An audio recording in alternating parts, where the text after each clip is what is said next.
Alright, so here we can see Leni Robredo waiting for her turn, casting her vote. Okay, she is wearing blue today.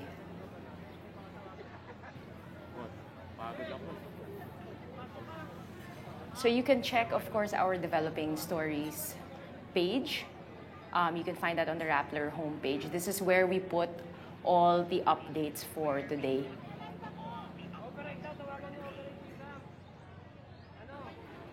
So ayan ang Developing Stories page natin. It's May 9, Election Day. We have 65.7 million voters expected to vote today.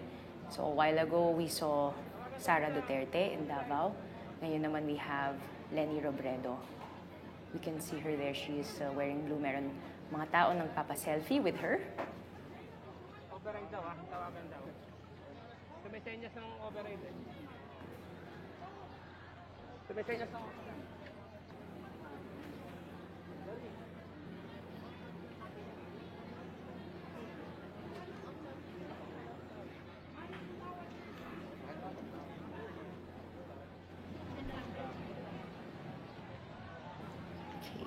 So in our live updates or Developing Story page, you'll be able to see news about what's happening right now. Okay, you'll have the results as well, who is voting right now, any updates on the process. We are also using the hashtag PHVote and hashtag PHVoteWatch. So if you yourself, for example, you see something that's happening, we encourage you to share using the hashtag PHVoteWatch. And for all the other people who are viewing, this morning we saw that the sentiment online, there's a lot of election anxiety. A lot of voters expressing that they were feeling anxious and hopeful, all these mixed feelings. So we encourage you to share. If you want to share your feelings or your selfies, kung tapos na kayong bumoto, you can share your selfie. Again, you can use the hashtag PHVote or We Decide, hashtag We Decide. Ayan, so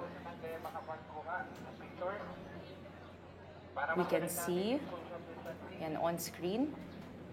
This is the polling precinct where Vice President Leni Robredo will be casting her vote. We saw her a while ago. She was in line. She was wearing a blue blouse. So this is a new color for her. Usually we see her in pink, of course. That was the color of her campaign. The color of the movement was pink. But today she is wearing a blue blouse. And she is waiting in line. Okay, she is... Kanina marami rin ang papa-selfie sa kanya. So, we don't really see her surrounded by bodyguards or anything like that. Ayun lang siya, waiting in line.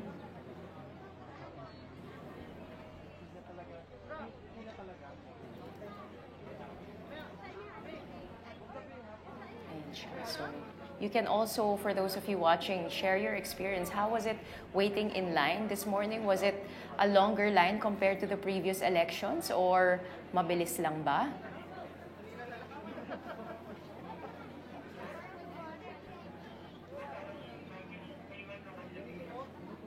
Ayan po, that is the public school where VP Leni Robredo will be casting her vote today. Ayan, and again, we'd like to remind all of you, we have our Developing Story page on the Rappler homepage. The Developing Story page means this is where all the live updates will happen. So you can just scroll through it. You'll be able to see which candidates have casted their vote, which polling precincts are having problems, kung meron man. This is also where we see the different reports from our reporters who have been following the campaign of the presidential candidates for this election.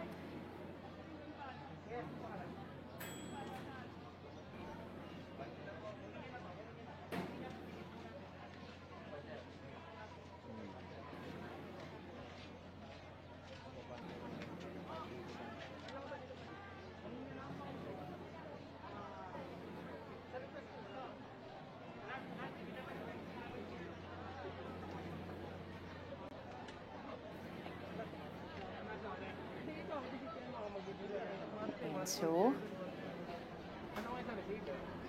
what we're seeing the public school where Vice President Leni Robredo is voting. So we saw her a while ago. She was in line already, waiting for her turn to vote.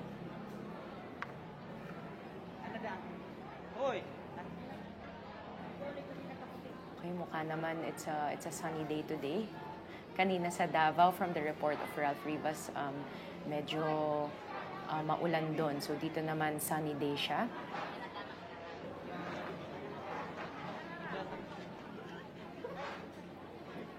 Okay, so these are live images from Magaraw, Camarines Sur.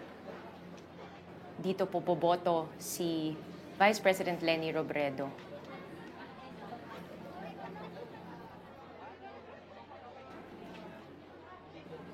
What you're seeing is the Karangkang Elementary School. Ayun po siya, baka so you can try and spot Leni Robredo. Naka-blue siya today. Blue. Parang yung blue nung nag-announce siya na tatakbo siya. I don't know if it's the same blouse, pero same-ish color ng blue. So she's not, if you can spot her later on, baka we will see it in the video. She's in line. All right. And now, on the line, we have Mara Cepeda. She has been the Rappler reporter covering Vice President Leni Robredo. Mara, hello. Hello. So we're live here at the Karangkang Elementary School where Vice President Leni Robredo arrived at past 9:50 a.m. She is wearing the color blue. So I think that was originally her choice for a political campaign color for the 2022 presidential elections, but she decided to stick to pink when she saw that most of her supporters were using that color when she declared her presidential bid. Hindi pa importante dito si VP Leni Lu, siya ay ngayon ay nakapila kasama ng ibang mga botante dito sa paaralan. Mainit pero nakatayo lang si VP Leni, mag-isa lang siya. Tumatay kasama yung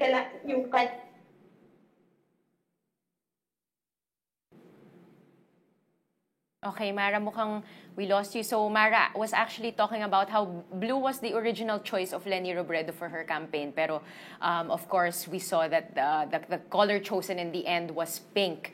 So the signal is just a bit spotty, but Mara is still here with us trying to connect. Maaraw daw dyan. Ayan, Mara, we can hear you again. Go ahead, Mara. Hi. All right. Okay. So again, I'm here at the Karangkang Elementary School. VP Leni arrives at past 9:50 a.m. She arrived alone with just some of her security detail, which is standard for the sitting vice president. Again, she's wearing the color blue. This was supposed to be the political color for her presidential bid, but she decided to switch to pink when most of her supporters adopted that color for her candidacy. But we can see from our angle here at the school that she's wearing some sort of a pale pink face mask. Pumila si VP Leni along with the other voters. Mainit dito ka sa Karangkang Elementary School, but knowing VP Leni, ayaw niyang pa-importante, so she is waiting in line along with the other voters here.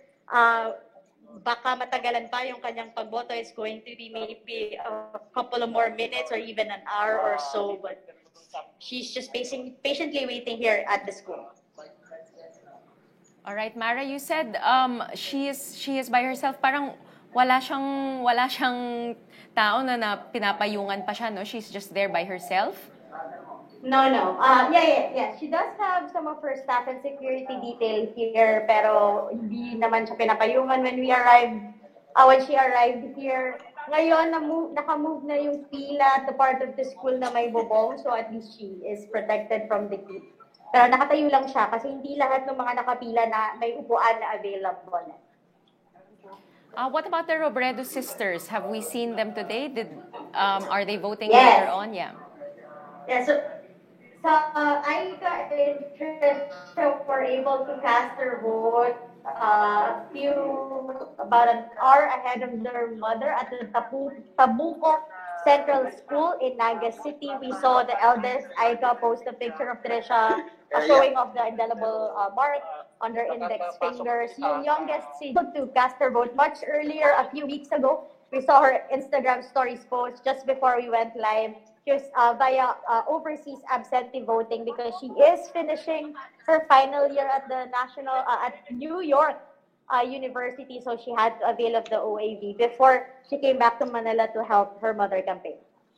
Right, Mara, a while ago, we saw some people approaching VP Lenny, taking selfies with her. What was the reception like when she arrived the Karangkang Elementary School? When she arrived, medyo yung ibang tao, they sounded a little bit excited that she was here. I think some of the supporters or some of the residents here, mga Bicolano, obviously, started chanting Lenny, but it really didn't catch on because I guess nakita nila VP Lenny just wanted to lay low and line up. But she did grant requests dun sa mga lumapit sa kanya for a selfie. And this is classic VP Lenny Robredo, never really shying, never really refusing requests to have selfies taken with her. She would really hug them or she would sign whatever paraphernalia that they want her to sign. So, yun naman, classic yun for VP Lenny. So now we're still seeing her. Yung ibang mga botante, they're trying to go near her. But right now, yeah, she's just waiting there, leaning on the wall of one school building and probably on her phone. Okay. What's the average waiting time like for the lines here today? Would you know? Siguro about an hour. Kasi the board the COMELEC officials here are trying to meet the social distancing protocols, so hindi din madami nakakapasok. So about roughly an hour, but the lines can be longer. All right. Mara, tell us again why she transferred voting precincts from Naga City now to Magaraw, Kamsur.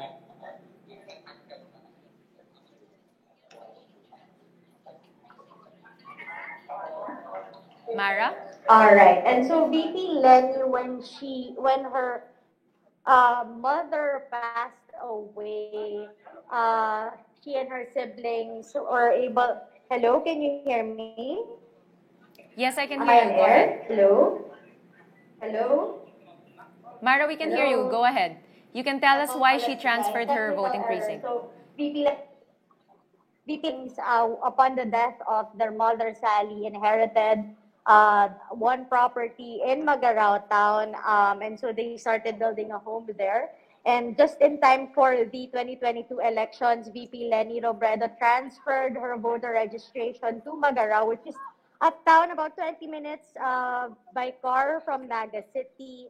At the time, that was September 2021, that fueled speculation that she would run for Camarines Sur governor because Naga City is an independent component city, meaning if you are a registered voter and a resident there, you cannot vote or run for a position in the province. And so VP Lenny had to do that also to possibly give her more options, and she was still mulling between running for Camarines Sur governor and president. And when she did transfer voter registration, it really fueled speculation that maybe she would not push through with her candidacy. But obviously she filed her presidential bid or certificate of candidacy for president on October 7, and now we're here. Now she is in second place in the heated presidential elections in 2022. What about her running mate, Senator Kiko Pangilinan? Senator Kiko Pangilinan is set to vote at 10 a.m.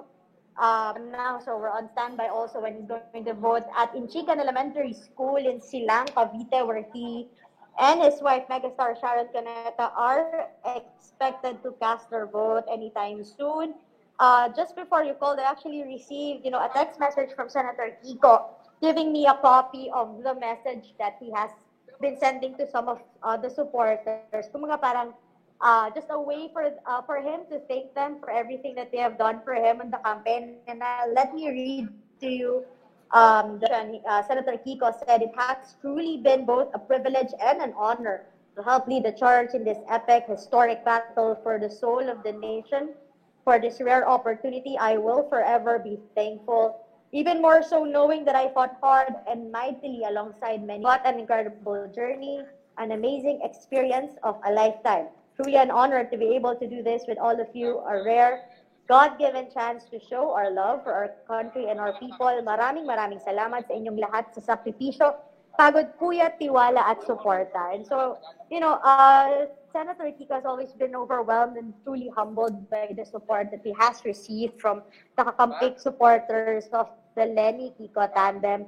And even more so when the supporters would push for politicians across provinces to also endorse him, and they only endorse Lenny Robredo and try to tandem her with either Davao City Mayor Sara Duterte or Senate President Tito Soto. So tingin ko ito rin yung pinanghuhugutan ni Senator Kiko Pangilinan, yung pinakitang pagmamahal sa kanya ng mga supporters niya. Okay, so Mara just shared the message of thanks from Kiko Pangilinan to all of his supporters. Mara also mentioned that he is in Cavite. That's where he will be voting. Yes. Do you know, Mara, Yes, sila Cavite. where will Lenny Robredo go after she will vote? Is she going to remain in Camarines Kamsur, or is she going somewhere else to monitor the results of the elections? As of now, I can say that she will be staying in Camarines Sur for today, but the plans could change depending on the results of the elections that will come in tonight and early tomorrow morning. But we know that she will be staying here in Camarines Sur for a couple of days. So just keep on following me on Twitter to give you the latest updates on the itinerary of Vice President Lenny. Okay, when did she arrive Kamsur, Mara? Was she there already since last night? I believe she also arrived here siguro Sunday along with the other reporters who have been covering her kasi her meeting the Avance in Makati ended quite late, and we know that she did spend a couple of more time with her supporters and of course the guests and celebrities backstage just to thank everybody. So she probably flew in to Camarines Sur sometime Sunday morning. Okay, and I think a lot of people... We know from reliable sources that VP Lenny spent Sunday election silence with her family. We know that she attended Mass at the Archdiocese of Cáceres, visiting the tomb of her late husband, a longtime Naga City Mayor and DILG Chief Jesse Robredo. And we also saw pictures of several supporters in Naga City kasi kumain sila at Biggs, which is a popular chain of a restaurant dito sa Naga City. So and she looked really calm and composed. And we are told by key people in the campaign that they are guardedly optimistic about the outcome of these elections. But of course, we're all waiting for the election returns to come and for the votes to come in to see if all the efforts of Robredo and her campaign team will pay off for her in the end. Okay, Mara, I think those who have been following the campaign of VP Lenny Robredo, she's really moving every day. She's moving from city to city around the Philippines. Saan niya nakukuha ang energy niya to do all of this? And today, maaga pa siya lining up by herself, patiently waiting in line. Hindi ba siya napapagod?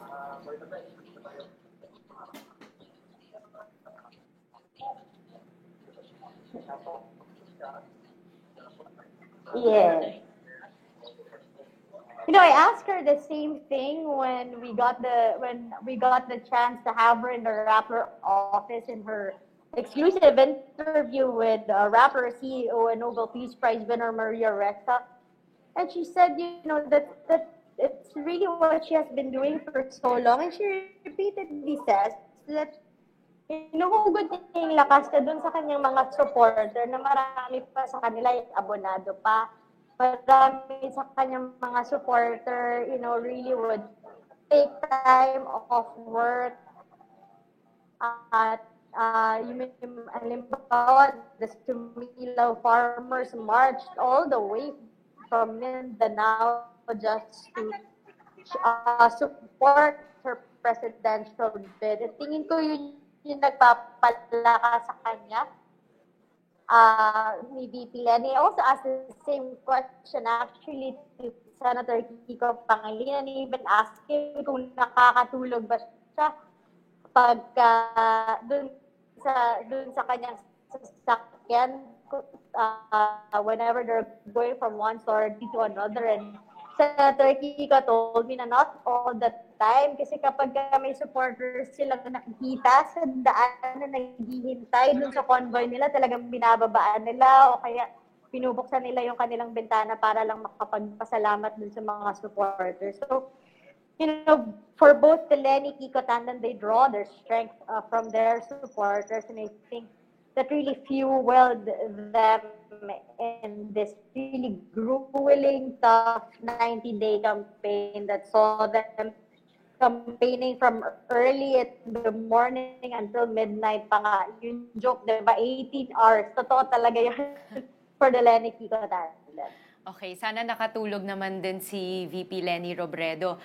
Mara, I also want to ask, I saw a tent there a while ago. Is that the media tent? And I want to know, how has it been like for the media professionals, the reporters who are there? How are you being treated, and are you able to access her? How has it been so far?